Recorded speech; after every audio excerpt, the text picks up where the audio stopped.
This is the Cool Kids Film Club podcast. Watch films with us.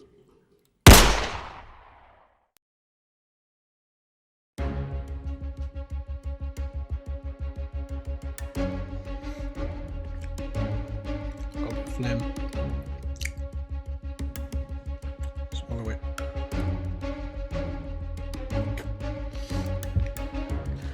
And before you do, sorry, I was waiting for you to finish for a little bit because that is so clearly the intro. Welcome to the Cool Kids Film Club podcast. I'm Trevor Webb and I'm overacting with my hands. This guy is Gavin Rye. I'm going to keep it because I'm fucking hot and it's too hot in here. It's boiling. I can't put the fan on because the fan's noisy and there's kids playing outside and I don't know what I'm doing with my hands. This guy's Gavin Rye. Gavin Rye, say hi. How do? Well, those are two polar opposites of characters right there. I'm very over animated and you're just how do? No, that was a good how do. That was very animated. I'm ready. All right. I'm ready. Whew. How have you been? I've been okay. How have you been? Have I done anything today? No. I went to see my aunt. I saw my mother. And that's it. What have you been up to? Trying to think of something that happened. I haven't got anything lined up. What else? What happened to me that's interesting, Gavin? I don't know. I mean, aren't you working undercover at the minute? I know it's a big secret. I'm not sure I can talk about that right now. Maybe in a future episode. But if I were to be undercover, the target that I'm hosting something in order to get close to is almost complete. And he won't be co-hosting podcasts for long. What? Nothing. Sorry, I forgot to listen. Good. So this week we have a film chosen by the person that invented cotton buds. You know, it's things that don't really have a purpose. The things people use to clean their ears with, but all they do is really damage their ears. I have a purpose for them. I can't say that. I'm going to say it. I use them. I dip them in like cleaning alcohol, and I use them to clean my grinder that I grind herbs for cooking for. Right. Okay. See, my head went straight to you were putting it down the end of your penis. Oh God, that's one of my great fears in life. Anything going down the end of my penis. I was in a hospital once after. Was it after I had the snip? No, my gallstones. Yeah, that was it. And they were like, "Oh, you've got to pee a certain amount before you can go because we've got to be able to test it, and that's the minimum amount we can test." And I just couldn't do it. I couldn't pee, and they were like, "If you don't pee, we're going to have to put a catheter in." And oh God, just my greatest fear. Eventually, I peed. No catheter. There's another pee hole story as well, but it's yours, so I'll leave you to tell that. I don't know what you mean. I'd never put anything in my penis.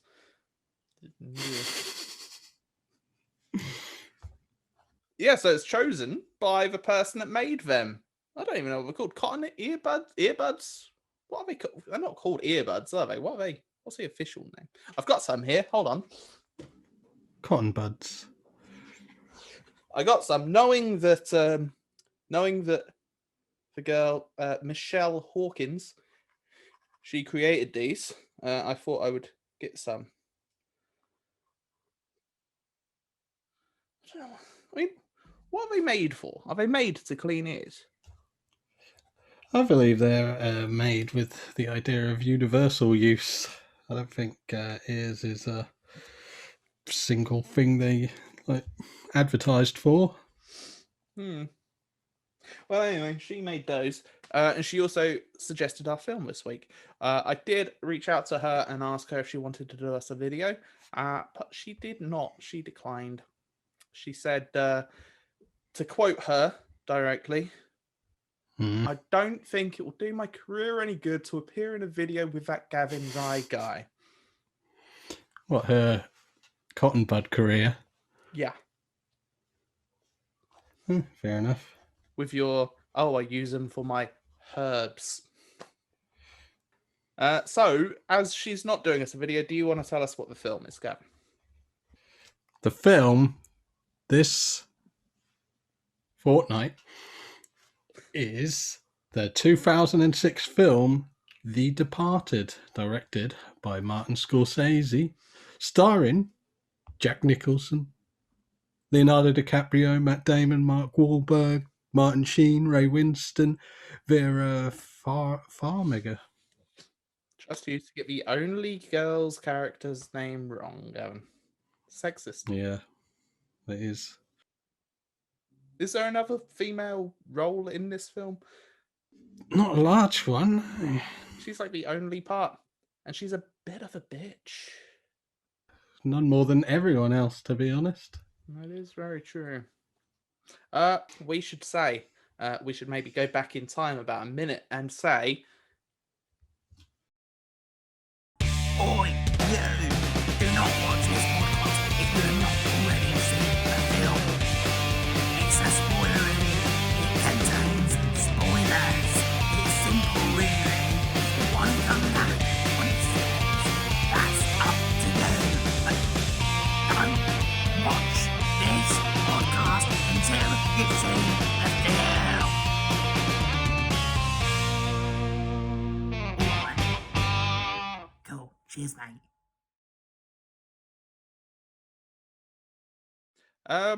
so yeah, you mentioned quite a lot of people there, Gavin. This is quite the ensemble cast. Well, it's a Scorsese film, isn't it? Everyone wants a bit of him. So, yeah, all the big names in it. Trying to think of a way to bring this in. I was going to segue nicely with you bringing up the cast members and then me bringing up something else, and then it would segue in. It would all go seamless, Gavin. But it's too hot. I don't give a shit, and my dog's whining. So, what's your favourite Jack Nicholson film? It's a tough one, Jack Nicholson. Is it? I think I'm going to go with One Flew Over the Cuckoo's Nest. But I also really like About Schmidt, which is a very different role for him. He plays kind of a cantankerous old man who's, I think he's just lost his wife and is going about his life being an old cantankerous man. It's a good film, funny. See, I started with Jack Nicholson because I presumed this was obvious. But you've not even mentioned it. I mean, it's not even up for debate. Jack Nicholson's best film is The Shining. I don't love The Shining. I like it. I don't love it. All right, Stephen King. To my knowledge, he was the only person who didn't like that film. Oh, I've heard people not like it before. Wrong people. It's great. I genuinely put Jack Nicholson first because I thought it would be an obvious one, but fair enough. I like it. I don't love it. Matt Damon. What is your favourite Matt Damon movie? Again, it's between two. Ocean's 11. I think it's a fantastic film. But I watched Contagion for the first time literally just as everybody had first heard about Corona. And I was like, yeah, I got to watch Contagion. And it was a perfect time to watch it. And it's a fantastic film. So I'm going to go with Contagion. Again, you're wrong. Again, Gavin. If you're going to go mainstream, it's The Martian. But that's not even right. The right answer is Dogma. I don't like Dogma. What? Why are we doing a podcast together? You don't like The Shining and you don't like Dogma. I never said I didn't like The Shining. Shining is a solid 8 out of 10 movie. Very good. You said you weren't as keen on it as most people or something. You said something along Yeah, those most lines. people put it as like one of their all-time favourite films ever. Okay. What's your excuse for Dogma? I haven't seen it since it was out now, but I didn't like it then, and I haven't gone back. To be honest, I remember very little of it. I'm starting to think we're not going to agree on any of these. Mark Wahlberg. What's your favourite Mark Wahlberg movie? Mark Wahlberg. You know what? This is a bit harder because he hasn't been in anything too great. Probably The Departed is his best film, but The Fighter is really good.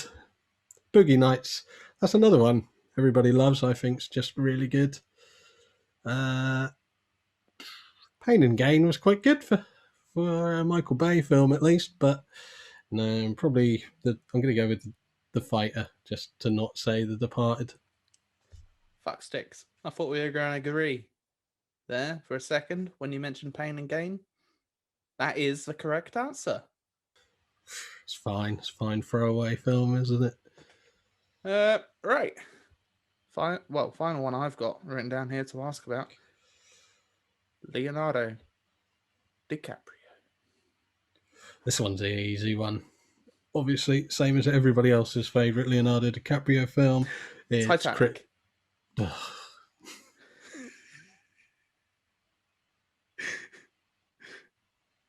Well, I thought you were being serious, so I thought I'd do a joke. I didn't know you were doing a joke. I was order held back my joke to let you do your joke. Right, let's just pretend I've just said Leonardo DiCaprio. You can do your joke. Go. Critters 3. Well, I mean, that won't edit together still, unless I have the whole, Well, I'm going to do my it's your joke, you fault do then, your isn't joke it? thing. It's not Critters 3, is it, Gavin? Do you want to give us your actual answer? Well, Critters 3 is the third best Critters film out of 6, unofficially. One's a TV miniseries type thing. But really, my favourite Leonardo DiCaprio film is between Django and Inception. I'm going to go with Inception. I was torn on Django.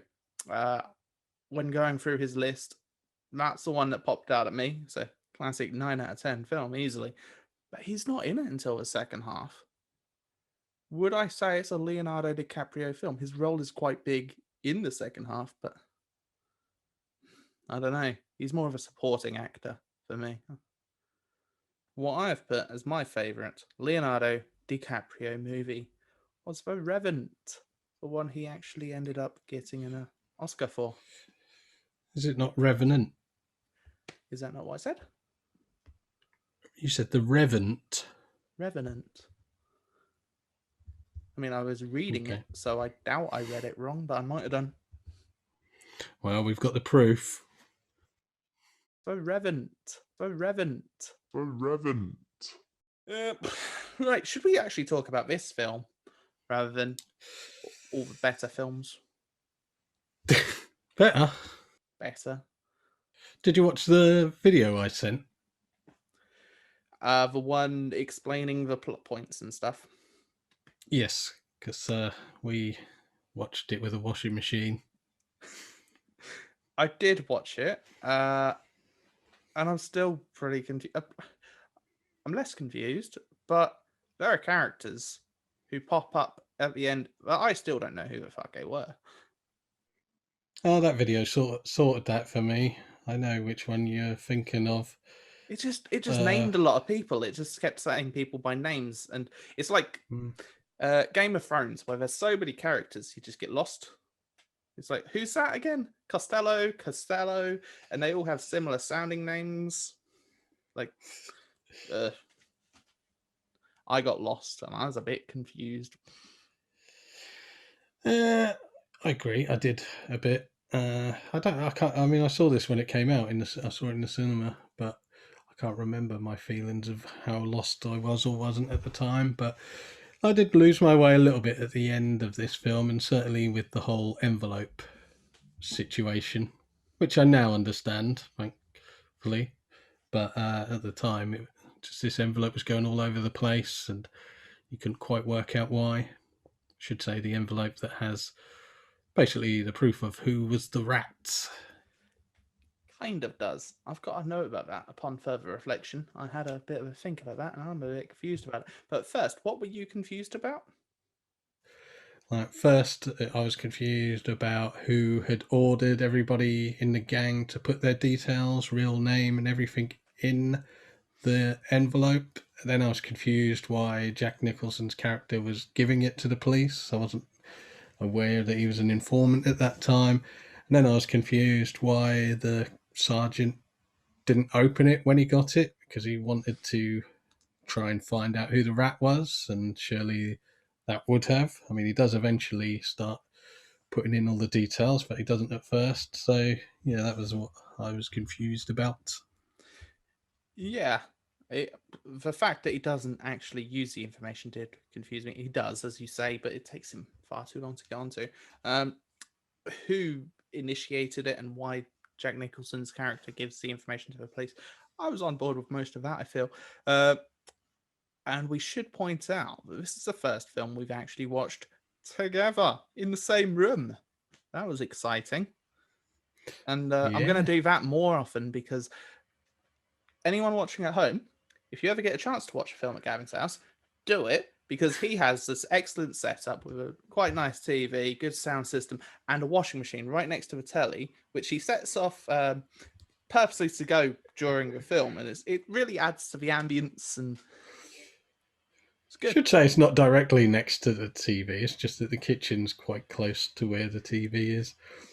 The best bit's got to be the fact that after about an hour and 45 minutes, I realised that you could just press pause on the washing machine.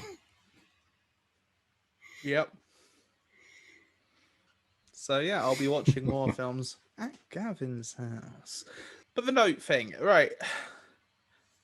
Why did Billy have such an issue with giving up his information? Go. Because he was the rat. And what would his information tell people? He was asked to give his social security card number, his driving license number, and just basically his details about himself. He was himself. He wasn't pretending to be someone else. He was undercover, but he was undercover as himself. Why was he afraid of being told that he's him? Because with social security numbers and everything, you would be able to do a complete back check. I mean, you'd have to know somebody on the inside, and it would come up that he is employed by the police. Nope. The two characters, Queenan and Digby, they go on record throughout the film stating that they're the only people in the world that know that he's undercover. You signed the papers, remember? Now we're the only two people on the face of this earth that even know you're a cop. His record doesn't state that he's undercover. That's why he goes back to Matt Damon's character at the end saying, I want my identity back because everything's been modified. He even went to jail in order to make his character story more believable. Maybe there was a question on the form saying, are you the rat? And he said yes. Because there's a rule, isn't there? If someone asks you if you're a rat, you have to say, yes, I'm a rat. Yeah, Trevor told me this. It turns out there's a law that if you're undercover as a policeman and somebody asks you, are you a policeman? You have to say yes.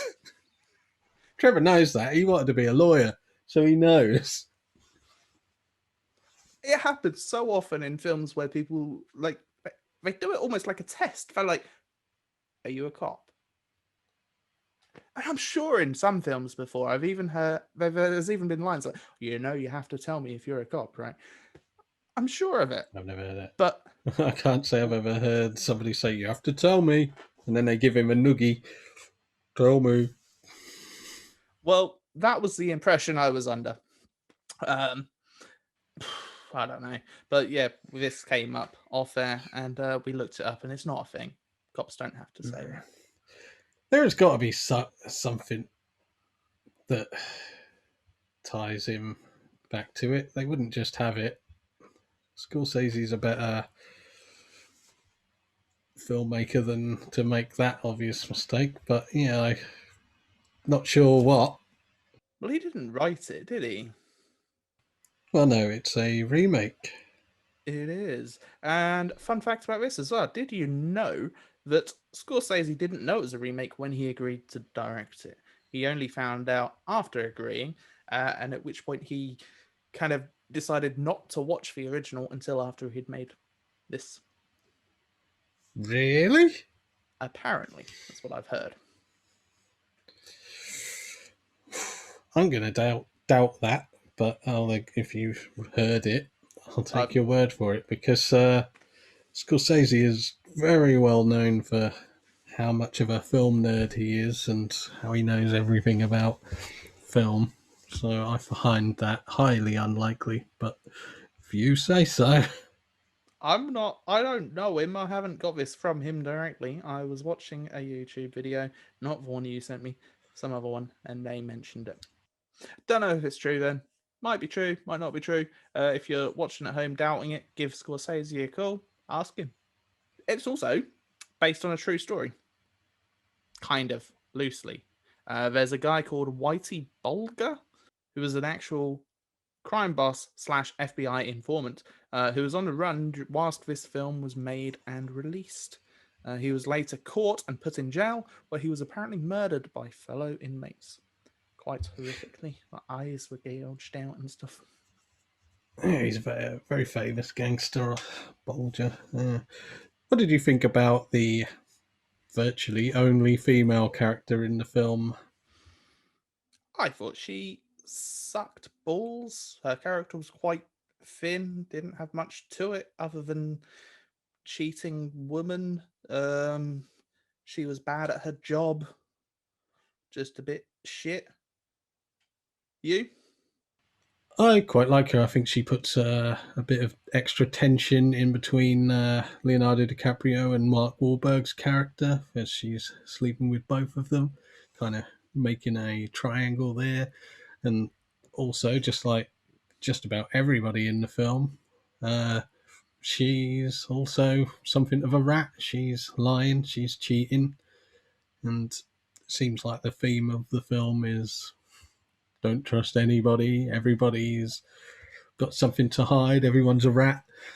I thought she worked quite well in with that, especially as somebody who isn't officially in any kind of crime capacity. I mean, yes. I mean, that's why she's corrupt. Like, that's why she's not a good person. But did you know that Scorsese originally wanted like a bigger name to play her character? And apparently, one of the names that was bandied about and was considered was someone you brought up whilst watching the film. Miss Jennifer Aniston was considered to play the role. Are you just saying that?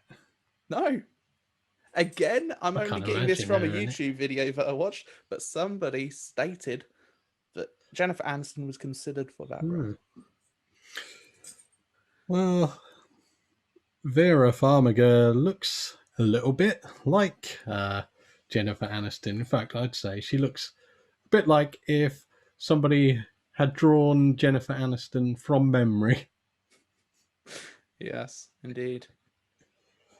I can't imagine Jennifer Aniston in this because I can't think that she's ever been in anything even half decent.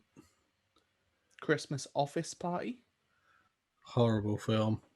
As I'm It's writing good. the word horrible because I could only think of horrible bosses that she's in to click on her name. Mm. Oh, no. She's in Office Space, which is absolutely superb. Are you sure you're not thinking of Christmas Office Party? I certainly am not, because that is a shite film. She's also in The First Leprechaun, which is very good. I've got a note here about the therapy scene when Billy goes to see her. As we're talking about her character, it seems like a good time to talk about this scene. So first we have the therapist, who's one of the worst therapists I've ever seen in a job. She loses her cool very easily. Like, her job is to deal with people under stressful situations. She'll get shouted at a lot in this job, and yet she caves very quickly. So, here, have drugs. And then like he gets upset and storms off. She goes after him, offers him a full prescription, gives the person exactly what he wants. When someone comes into an office, like any kind of situation, saying, "Hey, I want drugs," you're supposed to not give them drugs. Like, Well, there is a big theory which was brought up in that video, which I didn't see at the time, but I can certainly understand, that she is a big part of the whole conspiracy and she is in on everything and working for, I can't remember if it's the police or the mob, but yeah, there's an idea that she was completely in on everything. So any of those issues could be a part of that if you were to buy into it. I don't buy into it. I do not, Gavin. That is poppycock. It would help explain the coincidence that she's happening to be doing the therapy for her boyfriend's, the person her boyfriend's attempting to find out who he is. That's a terrible sentence, but especially with the fact that she also gets with him. Well, you know what? Now I'm thinking about it, I'm on board because yeah, she does get with the cop quite easily, doesn't she? And she's very accommodating of him. Like when he storms out, when Leonardo DiCaprio's character storms out, she obviously knows, oh, I've got to work with this guy, so I've either got to go follow him and try and get him back as a in session, or I invite him for coffee and get into a relationship with him. Yeah, I'm genuinely now thinking about it, thinking, maybe she was in on it. I suppose. And that, because I've got another issue coming up, and that might answer this issue. My issue was, why does Billy stay in character as the undercover guy in the gang when he's in his therapy session? He's undercover, but he doesn't mention being undercover. He just says, he stays in character saying cops are bastards, cops are pigs, rah, all this anti-cop stuff, whilst he is a cop. But he's in a therapy session and there's patient confidentiality, so I didn't get it. Well, because he doesn't even. Why would he disclose that? He wants to obviously keep that secret, and he doesn't want to be in the therapy sessions. He said he's being made to go there, so there'd be absolutely no reason for him to say he was a cop. Because one, he's obviously paranoid about being found out. I mean, I'm sure he understands the fact that there's patient doctor confidentiality, but he also doesn't want to be there. So why disclose something that he's paranoid about to somebody that he doesn't want to be talking to?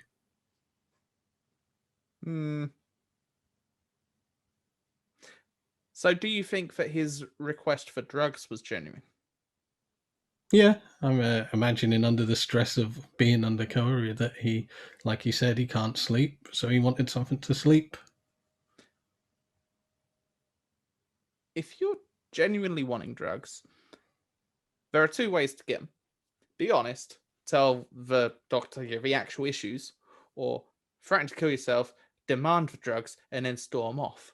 Now, granted, the latter option actually worked in this case, but it wouldn't work in any other world.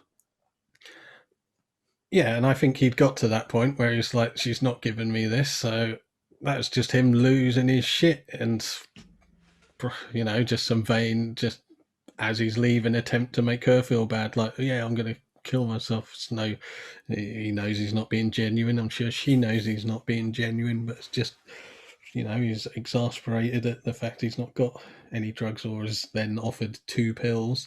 So it's just him pissed off. There's nothing to that above him being pissed off and saying shit.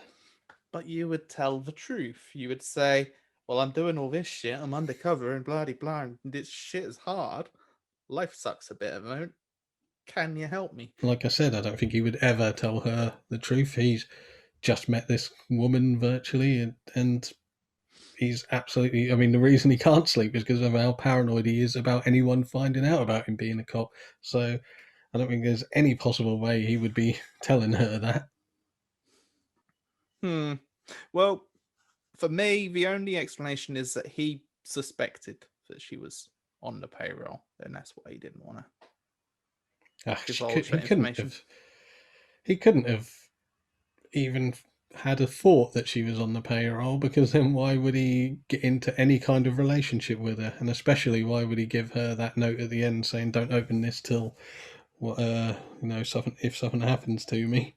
I mean, in those initial, you're cautious of anyone you talk to in case they're on the payroll. Then he gets to know her, and he probably suspects that she's not. But in that first instance, I'm not telling you all this shit because I'm suspicious of everybody.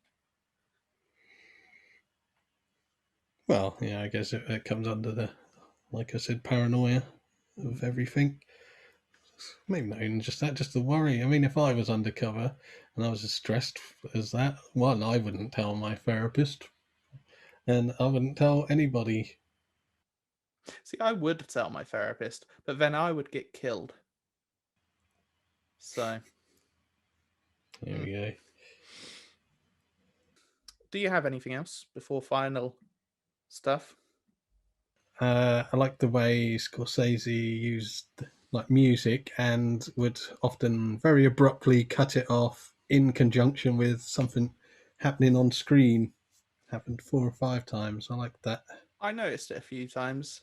One time specifically when someone was at the door, but the music didn't cut off as he opened the door or like a usual cut off point. It cut off like after a certain word and stuff. It seemed a bit strange to me. It cut off the second the old lady at the door spoke. But you'd think in a usual film it would cut off as soon as the doors opened or on an action rather Exactly, than that's halfway through dialogue. Exactly, on a usual film, somebody attempting to do something different would, but Scorsese wouldn't do the usual way. And it worked very well. I thought it was a bit strange. It took me out of the moment. I only noticed it a few times, but when I did notice it, I was like, that's a bit odd. That was good. That was good. I liked it. Fair enough. So we get to the final half hour ish is where we find out that pretty much everyone's a rat, and he's a rat, and he's a rat, and he's working for him, and he's working for him, and so you got your two main guys, Matt Damon and Leonardo DiCaprio. They are both rats, but working for the opposite sides. So Matt Damon's a rat in the cop force as a detective, investigating for the mob boss, and Leonardo DiCaprio's character is a undercover cop in the mob agency, being a rat for them. And then you got loads of other people, all other rats and stuff, and people start turning up and shooting people in the face, backs of heads, etc. Did you understand who was who? Well, I didn't particularly understand who was who, but I think, especially with the character who shoots Leonardo DiCaprio in the head, I think it's purposefully not a character that you know too well. I mean, you do see him earlier in the film, but he's a very small character. And I think the point of that is that, everybody, it seems, at any level of the police has got these rats. So it's almost inconsequential about who that character is. It's almost an purposefully anticlimactic ending, like this. Nobody is the person who shoots our hero. I mean, obviously, then you get Mark Wahlberg's character who seems to be in on it as well. But I think it's just, a point of putting across that it's just rife in this police force. Everyone's a rat. Spelled out quite clearly with the very final shot of the rat, which, do you know much about this? Yes. People always go on about the CGI rat and get annoyed at it, but I paid special attention to it because I know everyone gets annoyed with it, and I looked at it and thought it looked quite good. Yeah, I was fine with it. I think a lot of people dislike the obvious on the noseness of it rather than the effect of the rat. They didn't like it being pointed out like blatantly. Yeah, Oh, look, it's a rat. understandable, I suppose. I thought it was fine. Yeah. But they had some fans did a whole Kickstarter campaign to release a version of the film without the rat, and it raised like £4,000, and they were going to release it and send out copies to everyone. And then I think it's Warner Brothers got involved and said, no, you can't do that. That's a little bit copyright infringing. Why would you need any money for that? You just edit that shot out at the end. I mean, loads of people do fan edits. Well, they had a Kickstarter for it, and Warner Brothers said no. Did they take their money? Don't know. Don't think so. I think Warner Brothers got involved and shut the campaign down. So I don't know.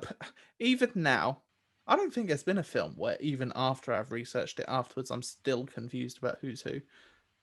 But I mean, I couldn't go through each character and say who was who and who was on what side and stuff. I don't think. Do you think anyone else in the mob was on the inside?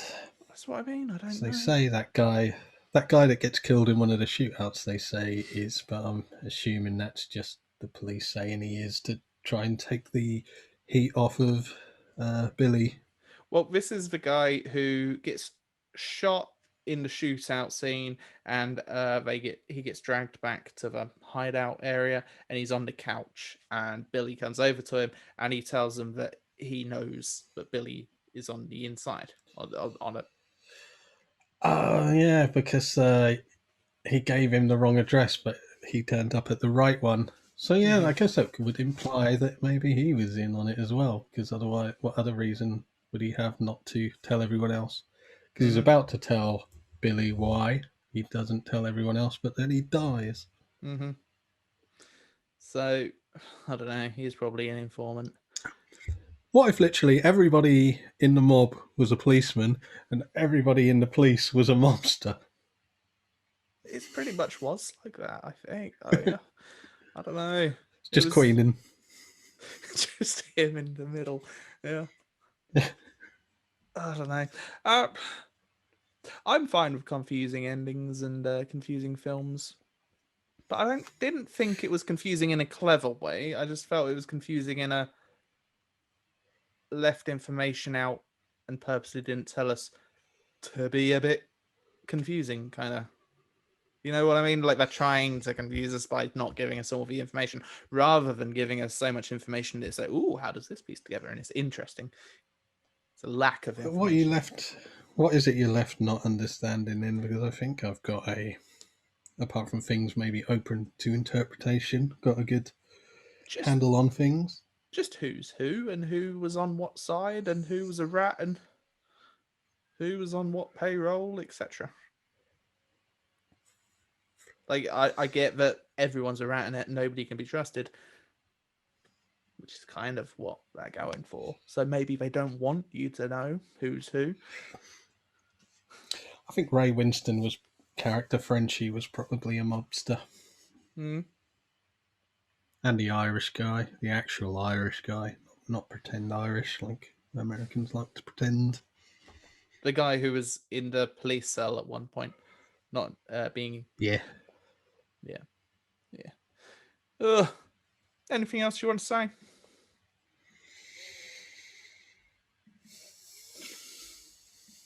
No.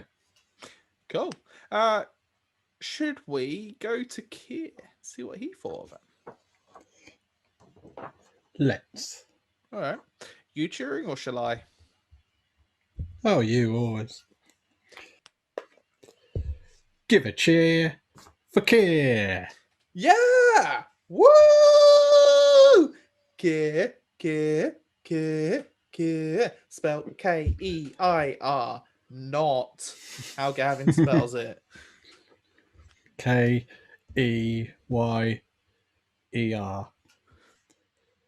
To Keir.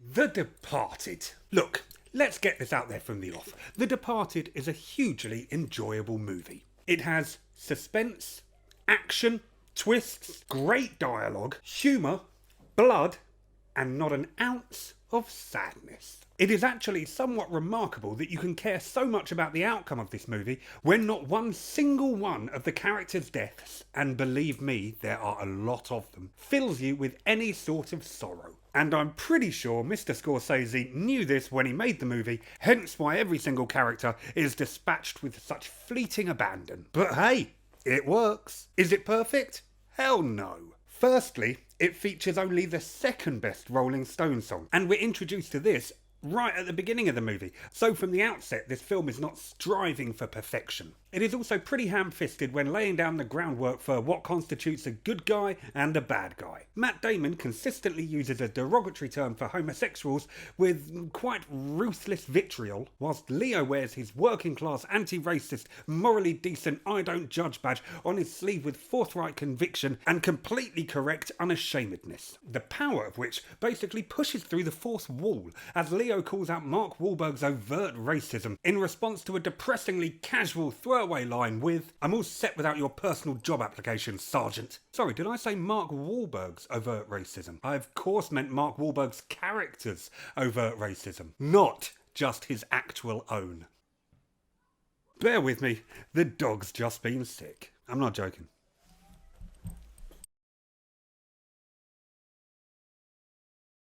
Say hello to the camera. What's this? Poorly dog. DiCaprio in this movie, by the way, is absolutely sensational. From beginning to end, with no exceptions. Quite how his performance in Blood Diamond was chosen for an Oscar nomination above this is frankly lost on me. The only thing that I can think of is that the Academy, confused by his attempts at a South African accent in the aforementioned Blood Diamond, thought he might be playing multiple characters of multiple nationalities, and thus wanted to applaud him for his homage to Alec Guinness and Kind Hearts and Coronets. Or maybe the Academy are just stupid. Let's hammer this home. Leo is awesome in The Departed. Looks like third time's a charm when it comes to the DiCaprio-Scorsese love affair. A rather gorgeous romance that even with the upcoming Killers of the Flower Moon, they will still be too short of matching the number of Depp Burton collaborations. And there has not even been the hint of a snore. Well, a bit of a long yawn during Wolf of Wall Street, but I mean, come on, that was almost egotistically long. It's not just Leo that is awesome in this movie either. The casting is pretty much bang on throughout. Jack Nicholson?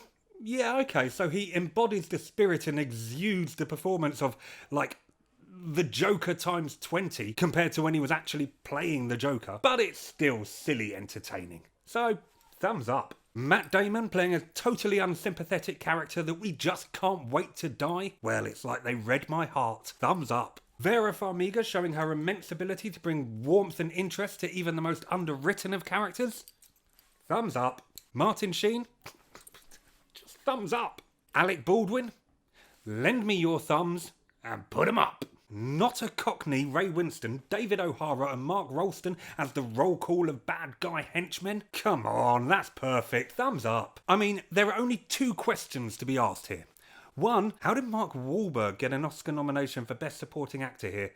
And no one else got a look in. I mean, yeah, sure, he delivers his snappy wisecracks with high-pitched breathiness and Malcolm Tucker-esque vitriol. But anything else? I can't see it. Apart from the fact that we may be surprised that the former Calvin Klein model, the brother of a New Kid on the Block, and the leader of a 90s hip-hop group unironically called the Funky Bunch, could ever do anything of serious note. I can't really see any long-lasting merit to this performance, especially not one that would deserve any sort of historic accolade. Yeah, it's good.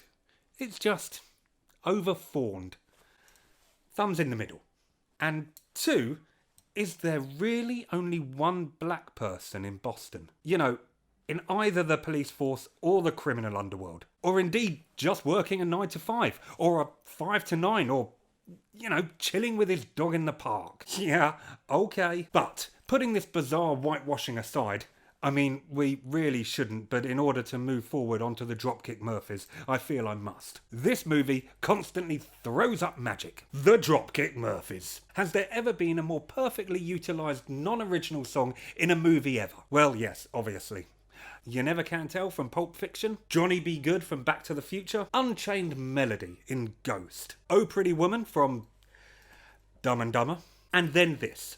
Seriously, it's just perfect. And that only adds weight to the argument that The Departed is a super cool movie. This is the sort of thing that you'd get if Martin Scorsese had directed True Romance. It is endlessly quotable. I'm the guy who does his job. You must be the other guy. I don't want to be a product of my environment. I want my environment to be a product of me. Do you want him to chop me up and feed me to the poor? And of course, hey, she felt funny. I wish I could do impressions. It never outstays its welcome, even clocking in at just under 2.5 hours. It is beautifully shot, and the violence is handled with care and consideration. And relish, of course. So much relish. And, surprisingly, pretty much absolutely everything in it makes sense. Yeah, okay, the finale is a bit daft. And the rat on the window ledge? Yeah, okay, that's a bit too idiot-proof a metaphor not to cause a giggle. And Diggum's return after nearly an hour of no screen time is a bit, ooh, yeah, cool. Forgot about his arc. But these are minor quibbles. The Departed rules. No, it's not Goodfellas. No, it's not Casino. But it's not Gangs of New York either. So, if you haven't already, watch it. Laters. So that was Keir Mills again, back with another excellent segment. He's still in my shed. He's never complains. Just cracks on. He's a lovely chap. What did you think of his segment this week? Oh, wonderful as always. Must be getting hot in that shed now. It's quite warm now. At least he can open a door. I can't. Can he? Oh, didn't know you had doors. I know you got a window in there. Yeah, no, it has a door and he has a little pen bit outside the. It's electrocuted, of course, but Is the view of the window fake? Because it seems that he's not on the first floor, not on the ground floor even. it's a multi-story Multi-story shed. shed. Yeah. Impressive. Well, it's how I live. But it's how he lives. I don't know what I'm talking about. But he brought up the nomination stuff about Leonardo DiCaprio. Why didn't he get an Oscar? Why didn't he get an Oscar, Gavin? Do you know? Well, the Oscars are for the best actor, and he must have not been the best actor. Why was he not nominated? Wasn't he? I don't know. I can't remember what came out in 2006. I'm going to look real quick what came out. Well, you be doing that whilst I explain to you that he was supposed to be up for Best Supporting Actor, but Warner Brothers didn't want to put him forward for that role because they felt, because there's so many people in this film, that his performance wouldn't stand out per se. So they put him forward towards the Best Supporting Actor nomination, and he wasn't keen on that. He fought it and said no, and then he ended up not being nominated for either. So he kind of fucked himself out of an Oscar. He would have got wouldn't have necessarily won it, but he would have got nominated as Best Supporting. It's also there's quite a lot of talk about how Scorsese won his first directing Oscar for this, and it's kind of well thought that he probably didn't deserve it for this, but was fucked over plenty of times in the past, so this was like a sympathy Oscar for him. I'd like to know what he was up against. For Best Director? Whatever it was he won. Yeah, he won Best Director. Also up for it was... I was not telling you who directed them all, but Babel. Letters from Iwo Jima, which was Clint Eastwood. The Queen. And United 93, which was Paul Greengrass. Personally, out of those, I'd go for Babel. I love Babel. Brilliant film. Don't think I've seen Babel. Oh, it did win Best Picture as well, and it was up against Babel, Letters from Iwo Jima, Little Miss Sunshine, and The Queen. I had less nominations back then. That'd be easy to do a Oscars special. I think that's only in the last, 3 years ago they added a load. So yeah, that's it. Final thoughts, Gavin. Go. So 2006's The Departed. I remember absolutely loving it the first time I saw it, because I gave it a 9 out of 10. I'll say that much. It's not going to be a 9 out of 10 this time, but I originally gave it a 9 out of 10. And, it's still fantastic. Everybody's on top form. Jack Nicholson's great. DiCaprio, Matt Damon, Mark Wahlberg, Ray Winston, he's only got a small role, and it's mostly just the heavy, but he does a good job. I love the music. Well, maybe not the music, but Scorsese's use of it. And I think the story, although a little confusing at the time, with a little bit of thought, it comes together nicely and leaves certain things open, like Madeline and whether she was in on things. So it's a lot to think about afterwards, which I always enjoy. Despite being 2.5 hours, it didn't overly feel it. Flows quite nicely. So yeah, I am going to give The Departed a very solid 8 out of 10. 8. Yes. Down from 9. Well, you are more generous than me, Gavin, right? I didn't love it, didn't hate it. It happened. I watched it. I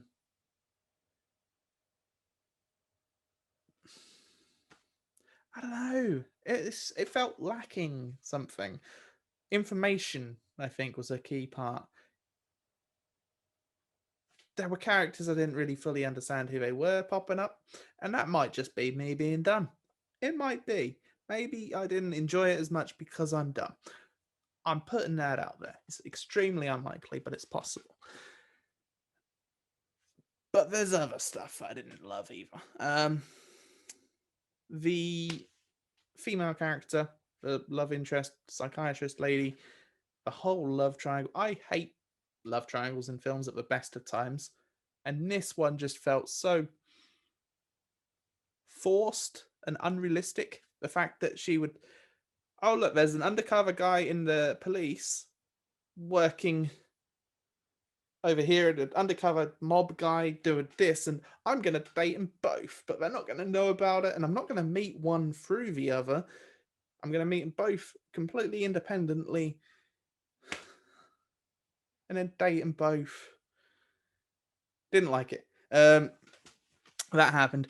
Didn't like all the character stuff. There was some stuff too, like I liked the base. I like if it looked good, the acting was good, the performances were good. I liked the cast. Jack Nicholson was very good. The film overall was quite meh, and I have given it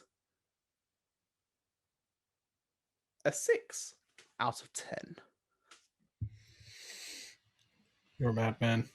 Well, maybe, but 6 out of 10 halved is 3 out of 5. 8 out of 10 is 4 out of 5. Added together, 7 out of 10 is the official CKFC rating, which puts it in just above They Live, which also got 7 out of 10. So did Sound of Metal, Dark Waters, Juno, L'En, Run, The Personal History of David Copperfield, and that's it. But they've all got 7 out of 10. Up to Run, it's all you bringing them down.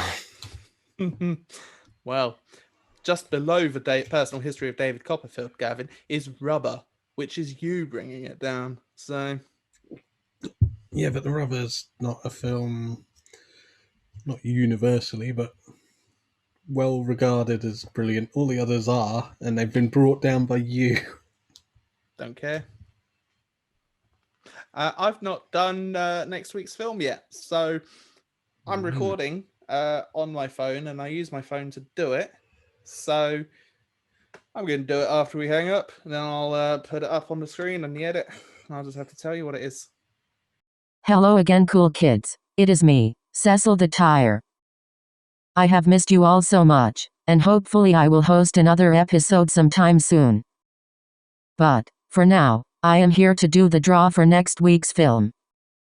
There are 9 films in the hat, and each of them have a different number of entries based on how long they have been waiting. And next week's film is number 24. Incendies, chosen by Gavin Rye. Search for Cool Kids Film Club on Facebook and suggest a film for us. Goodbye for now. So, we've just found out what it is. You in the future, you know what the film is, but I don't know. Gavin, you don't know. We don't know yet. But what are you hoping it is? I think it's Requiem for a Dream, or what's that other one? Starship Troopers. It might be either of those. I think it's going to be Run, Ronnie, Run, picked by Trevor Webb. Lovely chap. Oh, I hope not. He's only got 1 entry, I think, so it's extremely unlikely. But it could be. I'm going to go now. God, Run, Roddy, Run's going to be higher than Oscar-winning films. Oh no! People you might like not agree shit. with us. I don't care if people agreeing, but to think that I might like shite like that, I might like it still. I remember liking it at the time. Yeah, it was good. I'm going to go now. What? Yeah. Ditto. Bye. Oh, do we say bye? Bye. I can't reach the button. This is the Cool Kids Film Club podcast. Watch films with